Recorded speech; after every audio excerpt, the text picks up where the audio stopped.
I'm here. Sa may park. Sa magandang weather, yung park puno din. Tapos yun nga, inano niya ang likod ng sasakyan ni Mr. So ngayon, nag-ano si Mr. ba sa, yung sa...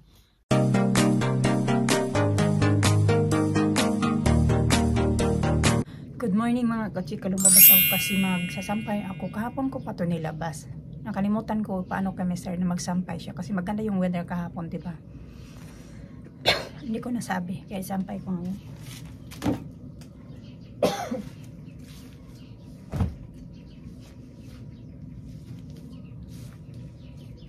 Sobrang lamig ba, uy?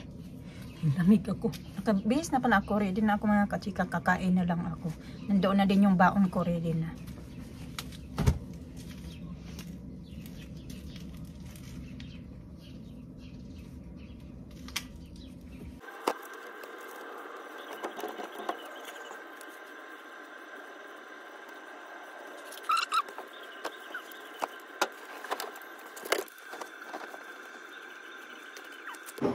Gagawan ko lang muna sa Mr. ng kape. Mag-8 o'clock na din pala mga kachika. Kapitbahay namin, nagsasampay din siya.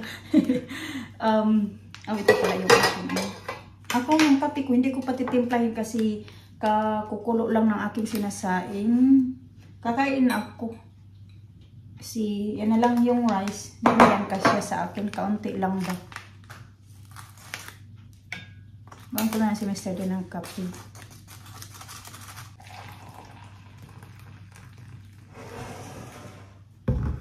Akin naman maya-maya pa yan.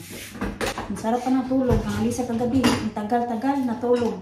Kulang na 11:30 na natulog yung Alisa. Ewan ko, alas 12 na yata. Kasi di ba nag-nap siya kahapon? Matagal-tagal din yung nap niya kahapon. Ganyan kasi pag mag-nap, ang tagal makabalik pag tulog.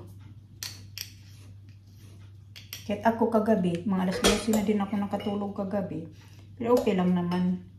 Kasi may 7 hours din naman ako kahit papano. 7 hours din naman yung tulog ko.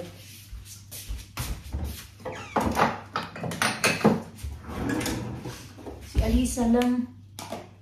Dito na ready na yung aking baon. Good morning, Tita Grandma. Good morning. Good morning. Alisa mga katsika natutulog pa si Elena pala naglalaro. Hayaan ko lang naman yan siya maglaro-laro dyan ng mga laruan niya. Winalis ko lang. Hindi ko niligpit. P, get your... You want to take with you? The cereal? Get the cereal. Take it with you. Daddy said you're gonna go to the park first. Nigyan ko siya ng cereal. Then you eat it later. Yeah? Sige na para mag-change. Get ready. You're gonna go to the park. You drop me off to work and then you go to the park.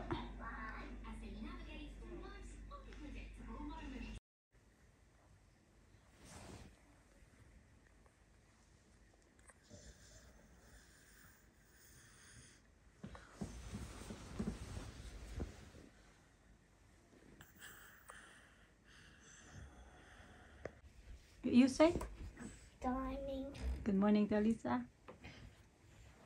Give her a kiss. I give her a kiss already.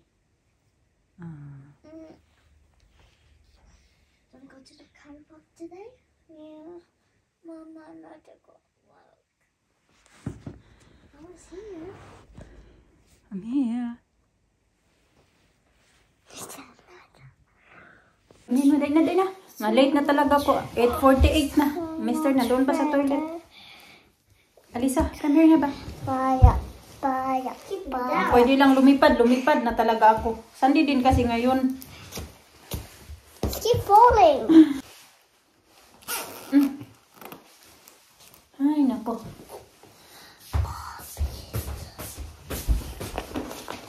I want to play the music. Yung ano din kasi yung taxi. Sobrang mahal na din ngayon ng taxi ba?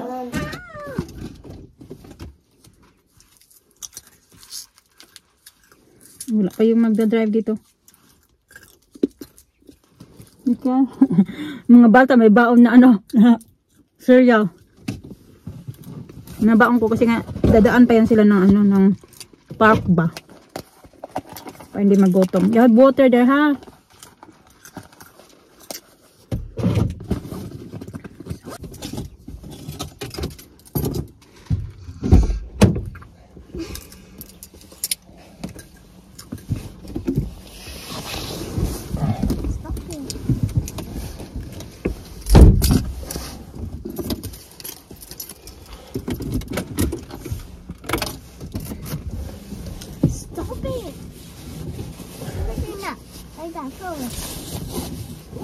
Like this. The bowl like this. Like that. Not like this. Mama, like this. Like that. So stop. Ayan, ano na mga kachika? 240.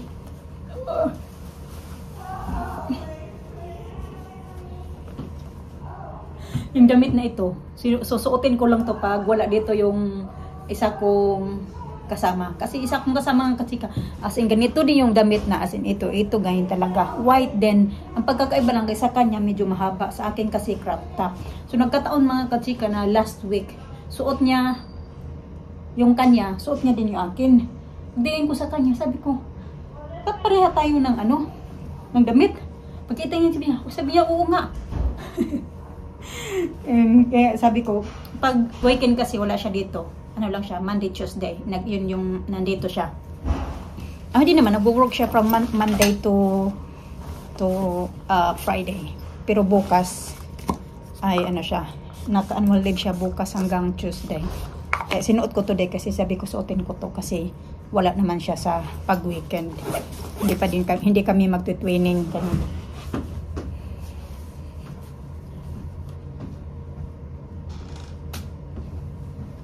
Suot ko kasi hindi naman super lamig today.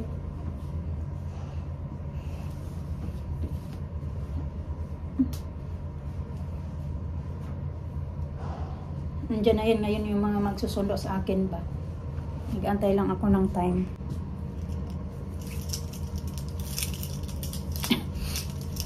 Dalawa na lang kami dito. Yung nasa laundry today. Kasi yung taga laundry talaga ay off niya today kasi birthday niya. Dapat on siya. Dapat may pasok siya pag weekend din.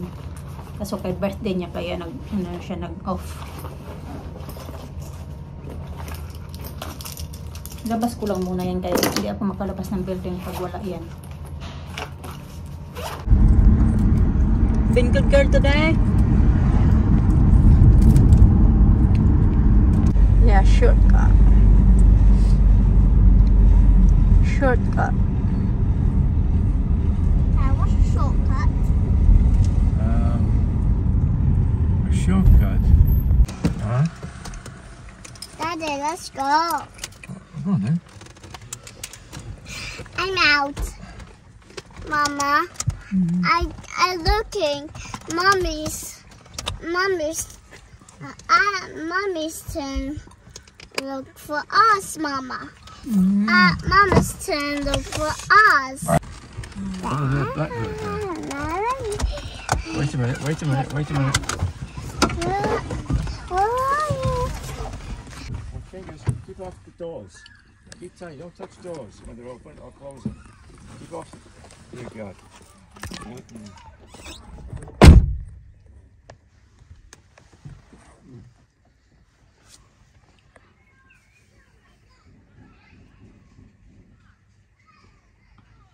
Si Alina mga kachika daming tao sa mga sa may park. Sa magandang weather yung park puno din. Mga playground. Yan, umakyat na.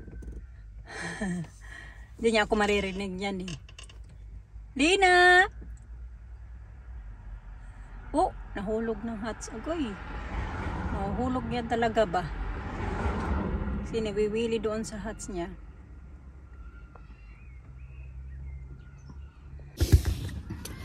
Ang sakit ng tainga ko mga kachika ba. Dumaan pala kami dito sa park kasi sabi ni Mr. na ihatid niya lang daw, ida-drop off niya doon nila ako doon sa bahay tapos mabalik sila dito sa park. Tapos sabi ko na wag na lang, na lang tayo yung daan na lang tayo sa park and then uwi na sa bahay pagkatapos. So ngayon nandoon yung mga bata naglalaro nga. Ang sakit ng tainga ko. Dito. Siguro kasi ano to yung tainga ko. Hindi ko alam kung bakit sumakit na naman yung tainga ko dito ba. Ang daming mga bata dito. Napunta sa park. Na ako sumama doon, sabi ko semester na lang. Pero alam niyo ba, galing na din yan sila dito kanina. Hinatid lang din nila ako sa work. Pagkatapos nila pakatid, dumaan lang sila dito. Tapos sabi ni Mr. na more than 1 hour din daw sila dito nag-stay. Medyo mas matagal sila dito.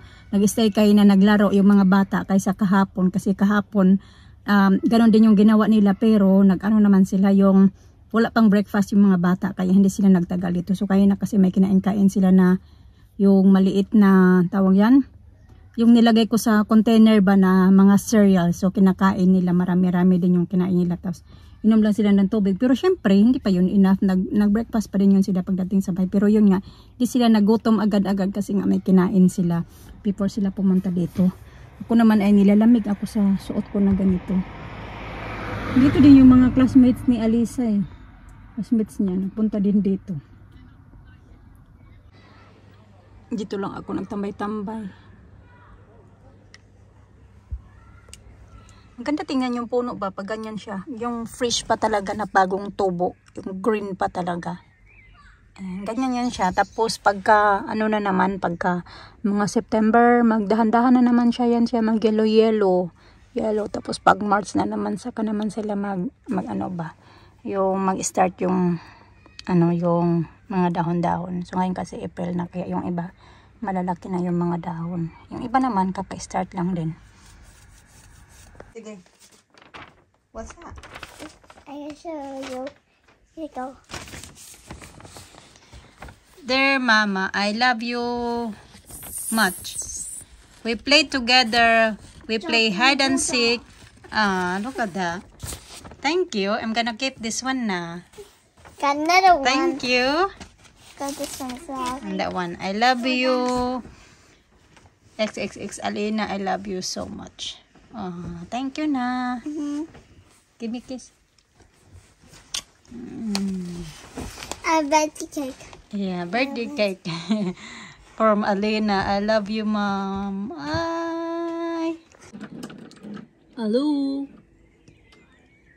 Hello.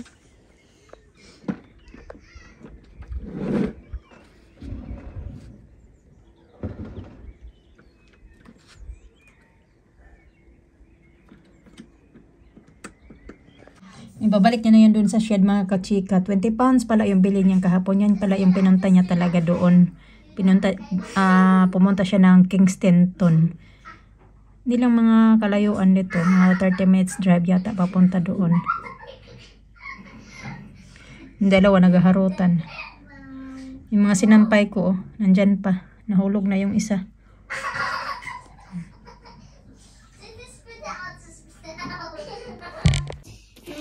Mom, Tinignan ko yung me a laman nito. green toothpaste and So, meron siya some mga...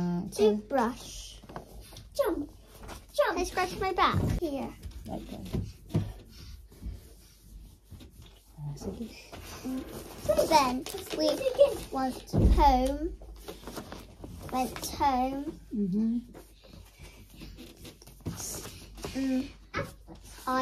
smile. Don't forget clean your teeth in the morning and bedtime. Morning and bedtime, yeah. That's why you always brush your teeth morning and bedtime. Bedtime. Go for you. Check up with a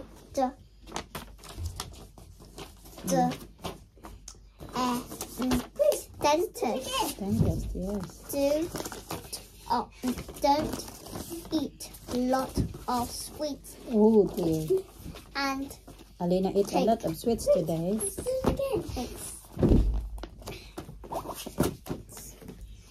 Okay, what's next? And cakes are bad for you teeth. Finish.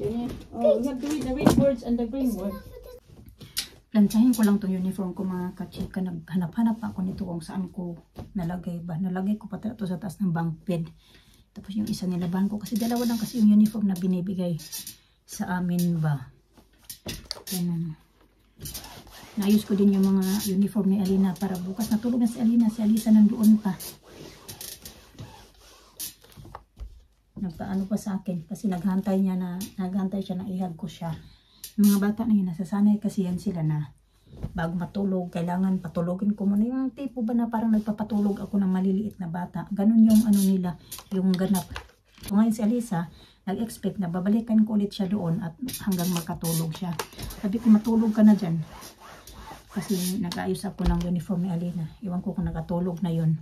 9:30 na pala ng gabi mga kachika. Kasi nag-edit din ako.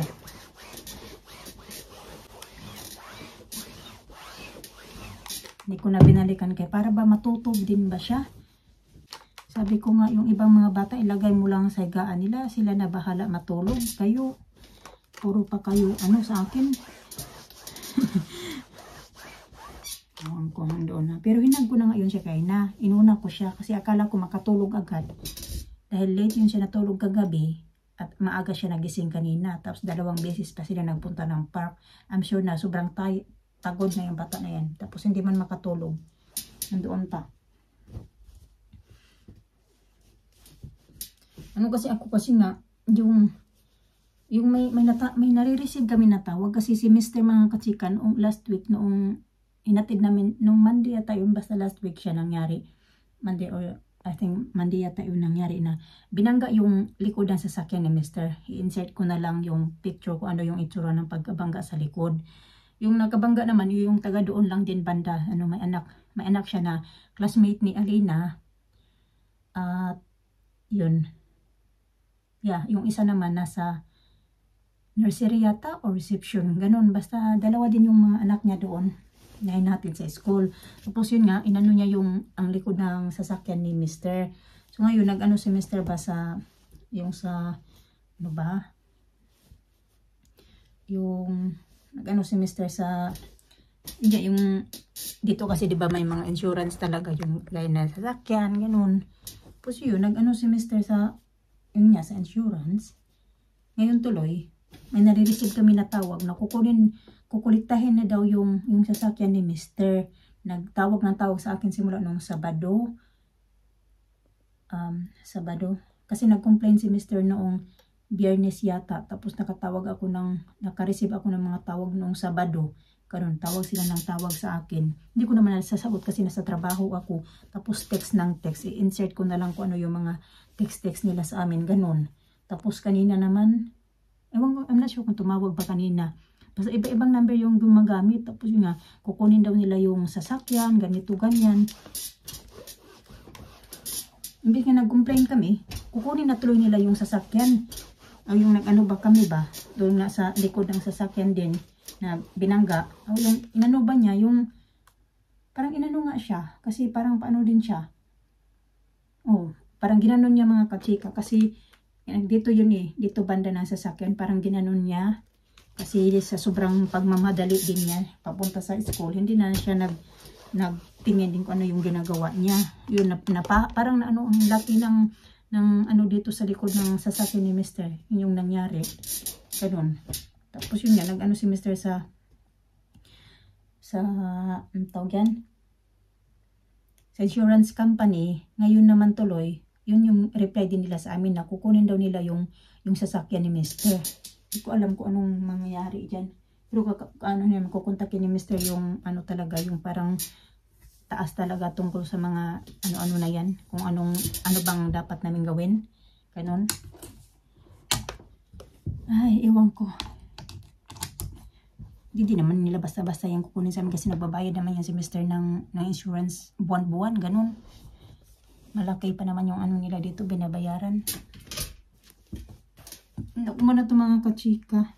Yan. Isa lang naman yung plinansya ko. Tapos uniform ni Alina. Hindi ko na yung plansyahin yet. Ganyan na yan. Yan siya. Nag-aayos na din yung iba niyang mga susuotin na doon na. Kasi may PE sila bukas.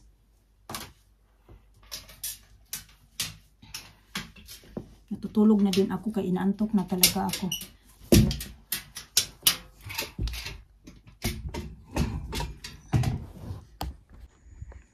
Diyan naman yung akin.